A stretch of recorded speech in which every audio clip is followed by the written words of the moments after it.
Hey guys, what up? Hoxton here with day 23 of Hoxton. Today I'm going to start a new format for my videos, a format different from what I originally intended. I'm going to try to make longer videos without cutting anything out, which means that I'm going to be rambling about some subjects more than I should, but you're going to have to cope with me with that. Okay, so today's subject, eating. If you're on my channel right now, you're probably into bodybuilding, which means that you are looking for one of the two main things that bodybuilders are interested about. That is either gaining weight, as in gaining muscle, either losing weight, as in losing fat. If you are pursuing either of these goals, you probably know already the fact that you have to eat right in order to achieve those goals. Right now I'm going to talk about what things you are interested in when choosing your food and how to design your diet.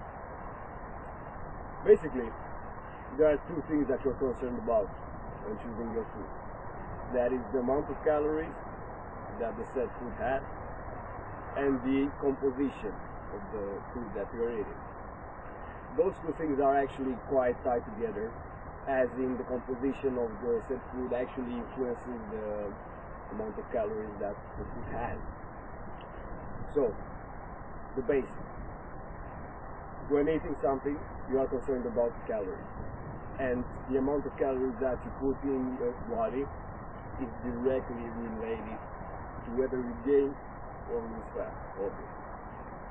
When trying to gain weight, you are really interested in eating excessive an amount over what your body needs. When you are trying to lose weight, you are doing quite the opposite, which is eating less than you're supposed to. So how do you find out how much you need to eat? So there are a number of online calculators that will do this job. I'm going to link one in the description below. When you enter your data such as like body weight, height and age, you're going to end up with a number. For me, it is around 2,300, something like that. But since you're into bodybuilding and you are supposed to be at a high activity level, you're going to multiply the number by 1.7. That's what Zig said in his book, The Bible of Bodybuilding, and I find that to be a really good starting point. So when you have your set calories, what are you going to do? Well, again, the question, do you want to gain weight or do you want to lose weight? If you want to lose weight, I recommend eating somewhere around 500 to 1,000 calories under your maintenance level. Anything above that and you are really putting your gains at a risk. You are really likely to lose muscle if you eat under 1,000 calories under your maintenance level, and that is especially true for hard gainers. Okay, so when you want to bulk up, how much do you eat? I usually eat somewhere around 1,000 over my maintenance level. That actually is a bit much, as you're going to gain a lot of fat as well. Okay, so on to the second part of the video, the components of different types of food. As you may know, food is made out of 3 different macronutrients. Almost. The first one we're concerned about is something that you probably heard of if you're into bodybuilding, and that is protein. Protein is paramount, is extremely important in bodybuilding. And why is that?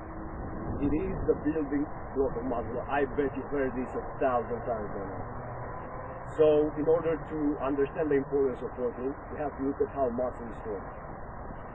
When you're grinding in the gym, what you're doing actually is break down your muscle tissue. Let's say you're doing curls or your biceps for instance. What you're doing right there is putting really small holes into your muscle fiber. Those holes are going to regenerate into your rest days, in your resting, and be rebuilt. Now, what protein does? Protein actually covers those said micro holes and makes your muscle bigger, to oversimplify it. So you can see now that protein is really important. But again, protein is a bit weird in a sense, because protein is made out of something called amino acids. Amino acids are very small blocks that construct protein. And now not all protein is built equal, because there are sources of protein that lack some of the said amino acids. And what does this mean? Well, in order to build muscle, you need a whole array of amino acids. You have to complete that chain. And how do you achieve that? You either get your protein from varied sources, or you can supplement with an amino acid. BCAAs are a great choice to supplement with it. Okay, so now that we're done with protein, we can move on to carbs. Carbs are a weird topic in bodybuilding. Lately, everyone has been blaming carbs for making you fat, and that is true to some extent. Like if you abuse carbs, as in abusing any other macronutrient, to be completely honest, you are going to get fat. So, what kind of stuff are you interested in when choosing your carbohydrates? Well, carbohydrates have this thing called glycemic index. This underlies the amount of time your body needs to actually break down the carbohydrates and actually replenish your glycogen source. Glycogen being what your body uses to produce energy. It's your energy. It's your body's energy source. So you would think that you need carbs that actually digest really fast in order to get a really strong source of energy. Well, there is a problem with this, because carbs also influence a hormone that is called insulin. When you ingest carbohydrates that have really high glycemic indexes, what happens is that your insulin spikes, you get a surge of energy for a short time, after which you crash. Your insulin levels go under the normal level, and you're going to feel tired as fuck. Which leads us to the conclusion that we're really good off by eating carbs with low glycemic indexes. So how do we find out the glycemic indexes of your foods? This is kind of a difficult task, because you can't really guess it. A good pointer to it is like this. Carbs are divided into two categories. We have simple carbohydrates, with the leader being glucose, which is mainly sugar. You can imagine, for instance, Coke, as in Coca-Cola, or Snickers bars. Those contain huge amounts of simple carbohydrates. Those will absolutely cause that constantly for a number of months, and you are fucked. You need, after this, to do something that is called an insulin you need to get your insulin back on track if you eat like that for a long time. And then we have complex carbs. Complex carbs are mainly grains and things like that. A good pointer to finding out the glycemic index of carbs is mainly looking at complex carbs. But that isn't usually enough. You're actually going to need to look at each food individually to find out its glycemic index.